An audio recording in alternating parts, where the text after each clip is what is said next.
Yes, it's Wall-E, the iconic robot who meets Eva and falls in love with her. Have you ever been in love, Umsum? Yes, I can see it now. 2 soft buns, cheese, tomato, my burger. Oh, Umsum. Anyways, which organ is associated with love? The heart, right? It's kind of obvious. But the truth is our heart doesn't teach us to love. And most important, it doesn't break apart when somebody leaves us. Yeah, it's true. Our heart, the cone-shaped organ, is actually a complete workaholic. Throughout our lifetime, it tirelessly pumps oxygen and nutrient-rich blood to all of our body parts, just like a pumping machine. Come on now, close your palm and form a fist. Don't worry, I'm not asking you to fight. Our fist is approximately how big our heart is. It is located between our lungs, slightly tilted towards the left side. It is enclosed in a double-layered sac called pericardium. Does it taste like peri-peri fries? No, Umsum. What does a picture frame do? It holds the picture in place, right? Without the frame, the picture would fall off. Just like that, the pericardium protects the heart by anchoring it to the surrounding tissue so that the heart stays in place. Pericardium also prevents the heart from overfilling. Now, just like Captain America's shield is made of special alloy, our heart is made of special muscle cells called cardiac muscle fibers. Now, let's dive in. Just like a tennis net divides the tennis court into 2 parts, the heart is also divided onto the left and the right side of a wall called cardiac septum. The right side of the heart is filled with deoxygenated blood, while the left side is filled with oxygenated blood. And this dividing wall prevents the blood from mixing. Each side of the heart further divides into 2 chambers.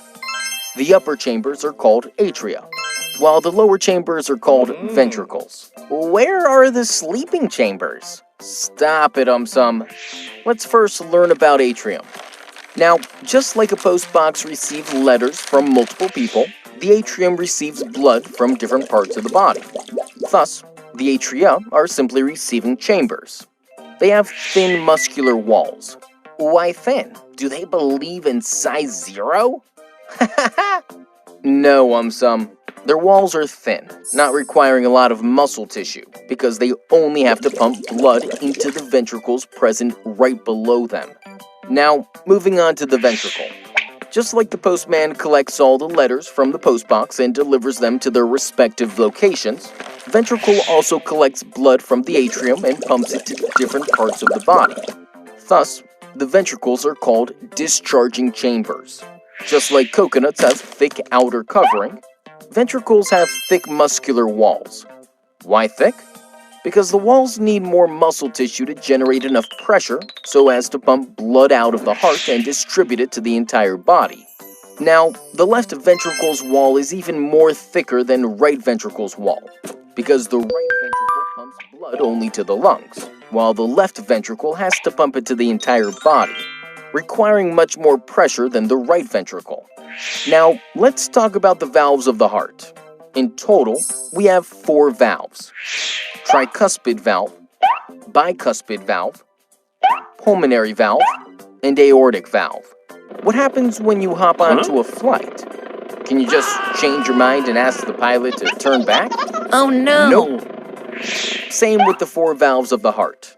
They are fibrous flaps of tissue allowing the blood to flow in one direction only, and then they close tightly, preventing the backflow of blood.